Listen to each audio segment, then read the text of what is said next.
أعوذ بالله من الشيطان الرجيم بسم الله الرحمن الرحيم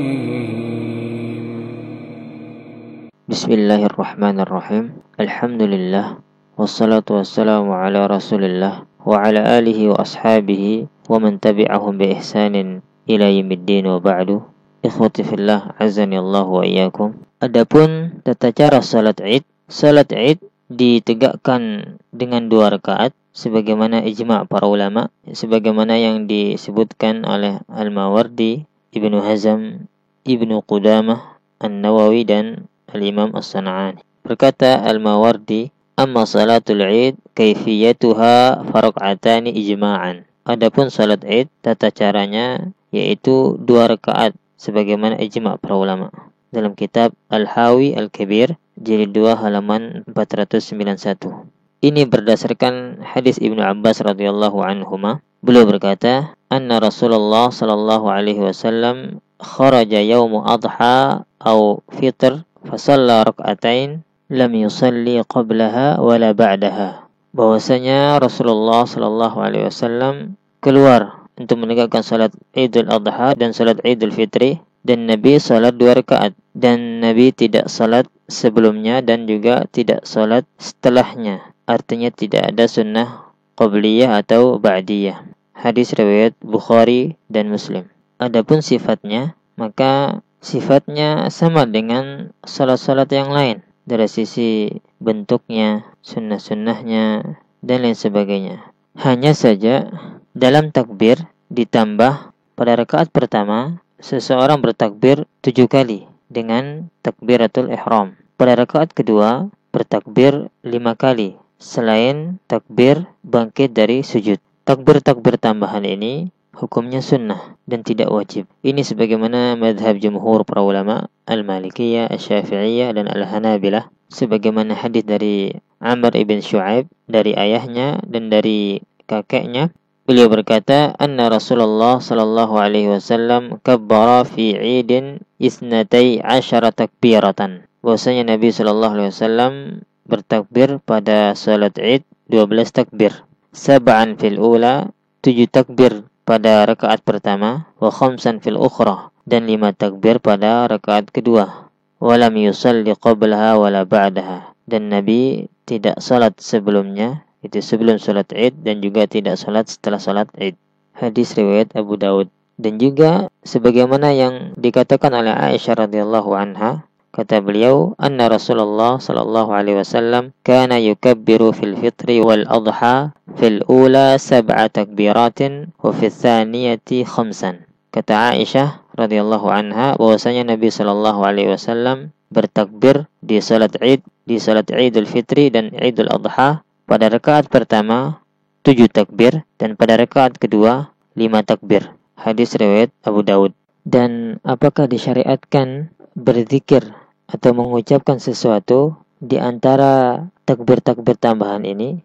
Jawabannya tidak disyariatkan mengucapkan zikir atau sesuatu di antara takbir-takbir ini, karena tidak terdapat riwayat dalam hal ini yang sahih dari Nabi sallallahu alaihi wasallam. Adapun surat yang dibaca pada rakaat pertama dan pada rakaat kedua setelah membaca Al-Fatihah, maka disunnahkan pada rakaat pertama membaca surat Al-A'la, dan pada rakaat kedua setelah Al-Fatihah membaca surat Al-Ghasyiyah, atau pada rakaat pertama setelah Al-Fatihah membaca surat Al-Qamar, kemudian pada rakaat kedua setelah Al-Fatihah membaca surat Qaf. Ini sebagaimana hadis dari An-Nu'man ibn Bashir.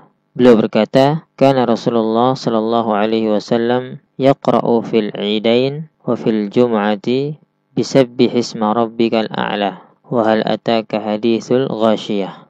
Nu'man ibn Bashir berkata, Rasulullah sallallahu alaihi wasallam biasa membaca surat Al-A'la dan surat Al-Ghashiyah dalam salat 2 hari raya, itu salat Id dan juga salat Jumat.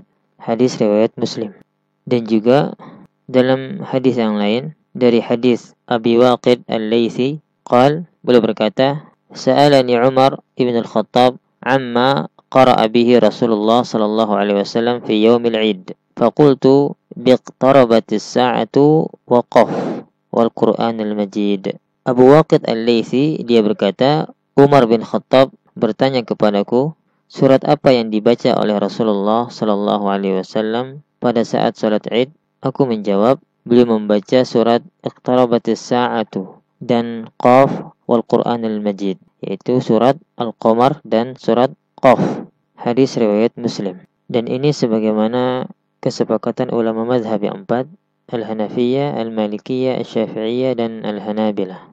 Dan disunnahkan untuk menjahar, untuk mengeraskan bacaan pada salat Id, sebagaimana kesepakatan ulama mazhab yang empat. Bahkan dikatakan ijma' dalam hal ini, sebagaimana yang disebutkan oleh Asy-Syirazi. Beliau mengatakan, wasunnatu an yajhara fihima bil qiraa'ah. Dan sunnahnya dia menjaharkan bacaan pada 2 rakaat tersebut, linaqlil khalaf anis salaf, sebagaimana nukilan ulama sekarang dari ulama-ulama terdahulu dalam kitab Al-Muhadzab jilid 1 halaman 225.